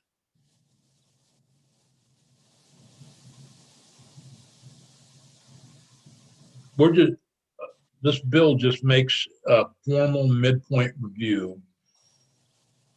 The midpoint review becomes more formalized under this bill. And presumably a lot of people would be released from probation at the midpoint because the bill requires some level of decision, whether it be a clear and convincing evidence or a preponderance of the evidence, for the judge to make a decision based upon whatever is brought to him or her. So that, I thought the question was, how do the victims get notified the law has changed, and that they would be, how would they be notified about that? I thought that was the issue. Well, it does. Somehow we're bogged down in what happens today at the plea agreement because somebody did something and smashed somebody's mailboxes, and we want to make sure all 25 victims are notified. That's what I'm getting out of this conversation. I'm using that as an example. Is that what we would end up doing? It does remind me that I mean, 3 teenagers go out one night. They smash 25 mailboxes. Those people that had their mailboxes smashed are upset. The state's attorney decides to make an example, puts all 3 on probation, and 25 victims would need to be notified. That's what I'm concerned with, versus a victim of domestic assault who has a voice in her offender and knowing what happened. That's what I'm hearing the discussion being about. I want to make sure that I don't bog down the entire court system over 25 mailboxes. As bad as it is, I've had my mailbox smashed, by the way. And I was thrilled to get $25 in the mail from the offender. I thought that was a great outcome. That somebody admitted they'd done the wrong thing and they made restitution. That's where I'm bogged down here. Can you help me, Chris, Pepper, anybody? Dale? I'll throw some suggestions and take them as you could. I think most people, and I think Chris would probably agree, the ones who we're concerned about are the ones that are on for listed offenses. They're the ones that really have caused harm. That would include domestic violence offenses all the way up to the sex offenses. To understand that there's already a group that has been eliminated from this, from the really severe offenses, would be excluded from the discussion today. One thing I could suggest or recommend is perhaps you limit that to just listed offenders, and you could also add some just some language around the discharge from the department that would include something around victim safety, like a clear and convincing evidence that a victim would not be put at harm based on the discharge. That would allow us to contact the victim. If we can't find the victim, that would kind of leave us the ability to still move forward with the case. We do have an automated notification system, so we do have a mechanism to register victims that we can contact. I'd also limit it to the victims of record, because we can have you can have a lot of victims assigned to a case, but there's really sometimes very few. There can be several victims that could be connected to a case, but there's really fewer impacted victims, so to speak. Those are just some suggestions that I think I think the listed crimes would kind of satisfy. Yeah. But at some point, I think you're going to have to understand that someone is going to have to make a victim and public safety determination. And I guess the question is, where do you want that to set? On some level, I think the probation officer is in a really good position to make that determination. But ultimately, it's the court and the judge's final decision. So there's some layers there that you'd want to kind of iron out, I think. With Senator White. This is a little bit beyond the victim notification, but can I go there? Dale just reminded me that so I don't have it right in front of me, but I believe that we need to differentiate between completing programming and satisfying conditions, because I'm really concerned that the probation officer has a lot of power around when he or she thinks that the person has satisfied their programming, especially if it's like a mental health or a substance abuse issue. And I'm not saying that probation officers have biases, but I do remember when I grew up, the Johnson kids were always in trouble, and the sheriff and the cop and everybody else knew that when there was trouble, figure out if it was the Johnson kids. And so there was this immediate bias against them, whether they were involved or not, and they would not get a fair shake under this system, because I don't believe. So I think we need to differentiate between completing programming and satisfying conditions and how that's determined. I appreciate that. I think right now we're talking about how to treat listed crimes versus other crimes. And it seems to me that perhaps we solved part of our problem by doing something we did in the bill on presumptive furlough. And we didn't make presumptive furlough available to listed crimes at this point. I think we set that down the road. Am I remembering correctly? Presumptive parole, but yes, you are. So we differentiated between those crimes. So taking that change would pretty much,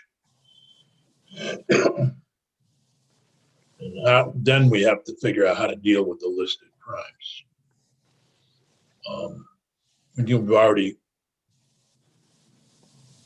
and I need suggestions there about how you deal with listed crimes. But we would separate them out so that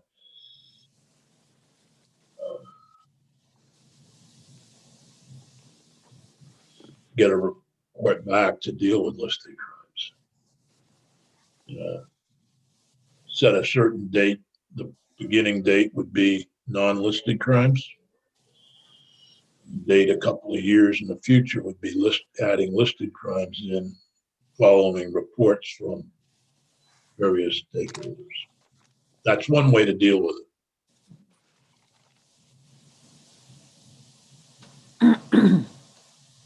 But taking into account what Senator White said about, I hate to use the Johnsons. I have wonderful neighbors named Johnson here in North Bennington, so I'm not going to use them.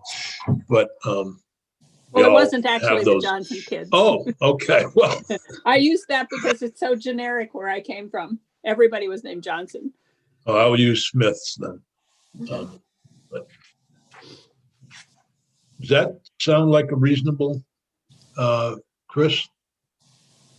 I wanted to say, that sounds like a reasonable thing. I actually had put this piece of legislation out to the advocates. We have a list of them and heard from a number of them, but it was all about those, what they were most concerned about to a person was the sex offenses and assaults on children. So that was really what they saw as the problem. And as I started the testimony and said that, overall, we support this bill. And so I wouldn't want that this piece needs to be dealt with for listed crimes, or maybe not even all the listed crimes, but to put that over to the side and say, okay, we're going to do this for everybody else, like whenever it becomes the time to put it into action, makes sense to me. Matt? Yeah, I was going to say, and I've had an issue with breadth of listed crimes and the growth of listed crimes over the years. There are things in there that I don't believe should be in there, and I don't think that you have negligent acts involving motor vehicle accidents and the like contained in the, and you have misdemeanors in there. So to me, this issue is about the most serious people who might pose a danger to a vulnerable population. So I think that listed crimes is too broad. Yeah.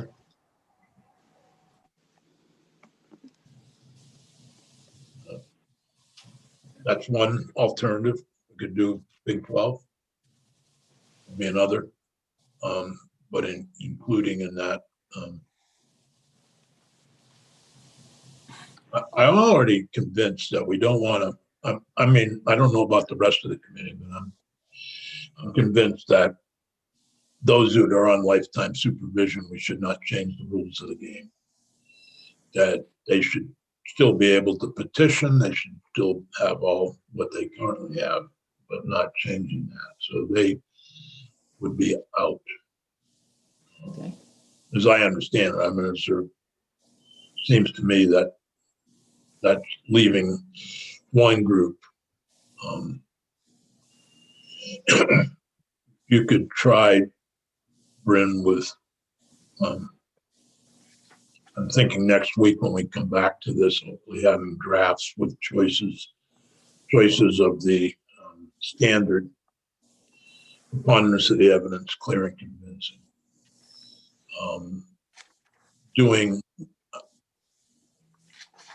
Separating out those with lifetime supervision. So we're not impacting them in any way, shape, or form. They just go as they currently are. They can petition to get off probation.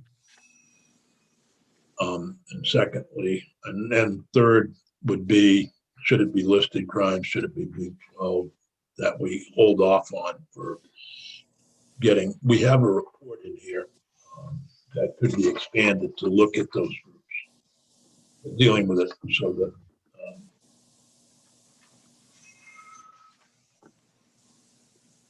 expanding or having a second report from the stakeholders regarding a little bit more serious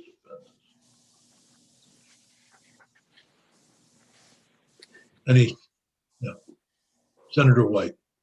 So I thought I just heard Chris say that the victims community was mainly concerned about domestic violence and children and right. And so if that's the case, why don't we just limit it to those instead of extending it to the all the listed or all the Big 12? Do that.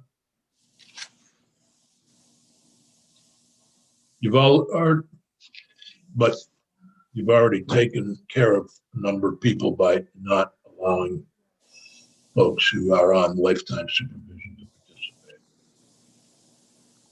Joe? Just to be clear about what it is we're expecting on behalf of the victims, I want to make sure that the notice, if there's going to be a notice requirement of some kind from the state's attorney to the victims contained in this bill, that it have some kind of language that the state's attorneys will make a good faith effort to notify the victims, as opposed to the victims definitely receiving that notice. And I am assuming that we are not going to have, when the discussions take place at the midpoint review, I'm assuming we are not going to be vesting the victims with any kind of veto power over the conversation.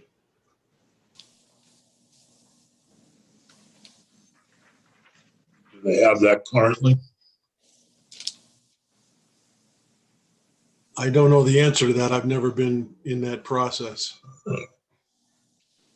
The answer is no, and it's actually, I would say, pretty frequent where what the victim wants is different than what the state's attorney is negotiating.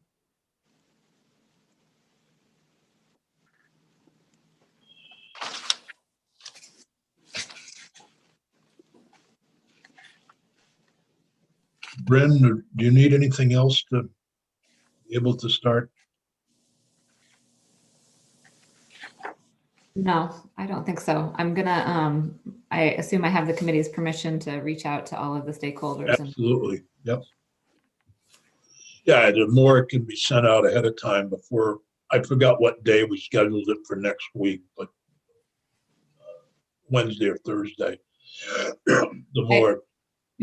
Go ahead. One question did occur to me, which is that if you are going to be excluding certain offenders from the presumptive probation review process, do you still want the bill to include a victim notification provision?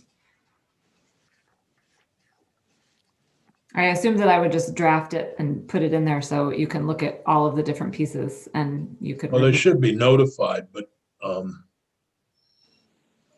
I want to, as much as possible, leave the current status as is for those persons with lifetime probation.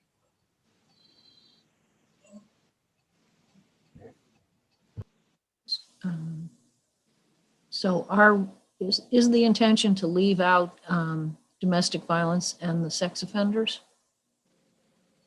Hmm. In terms Well, of, that's the domestic. well, If you use listed crimes, then you've left out all of the domestic violence. Basically, all crimes of violence. If you start off with just that group who are non-listed offenses, then you would leave them off. If you started out with a big 12, then you would have a lot of the sex crimes would not be included, but domestic violence would.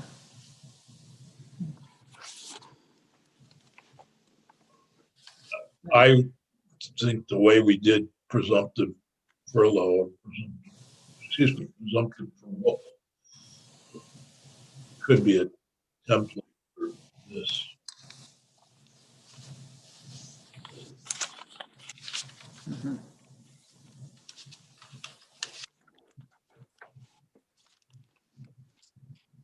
I'm assuming that there's a huge difference, though, if you put the standard. If Montana was at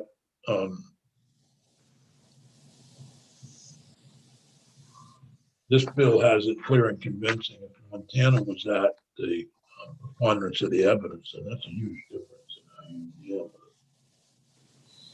You would end up with a lot more people not getting off probation at the midpoint review, I guess. well, it seems like it needs to be gradual, so. I don't know.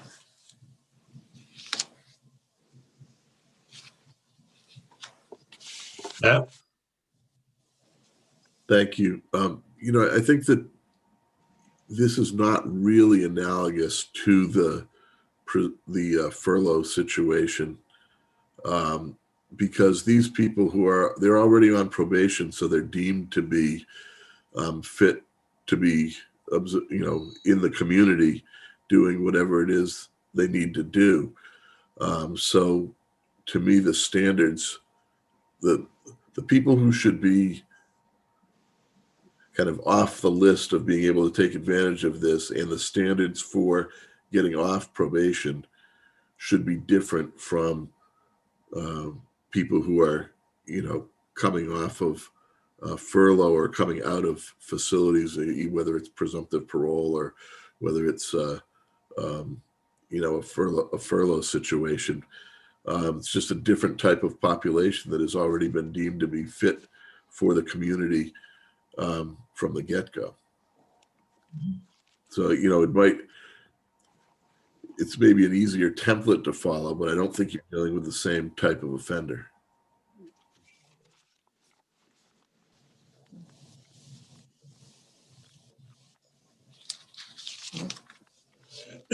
Pepper?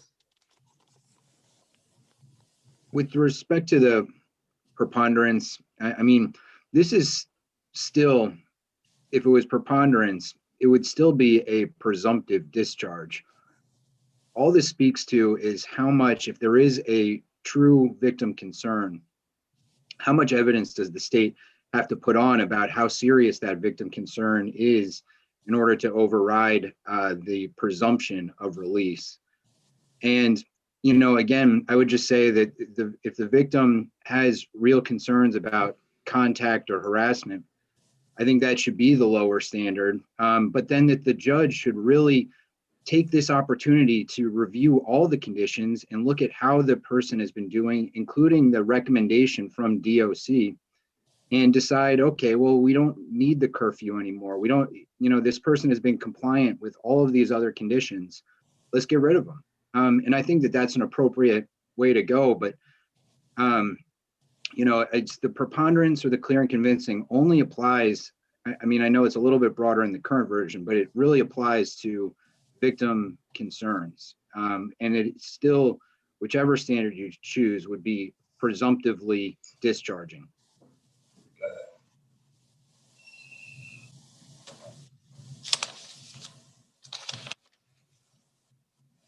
Are we sufficiently?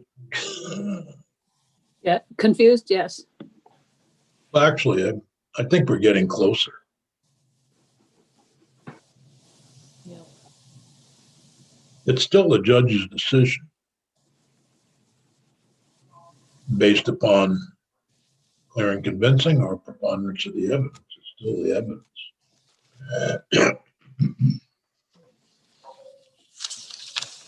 The goal of the bill is to get people off probation, and the fewer people you have eligible will be. And still have safety. And still have safety. Well, I mean, I could go on, but we all have things to do, places to go. Well, we don't really have places to go. We're just down the hallway. Are there any other issues for this bill before we come back to it next week? Or the things that you'd like Bryn to get, or any of the witnesses to provide us with thoughts?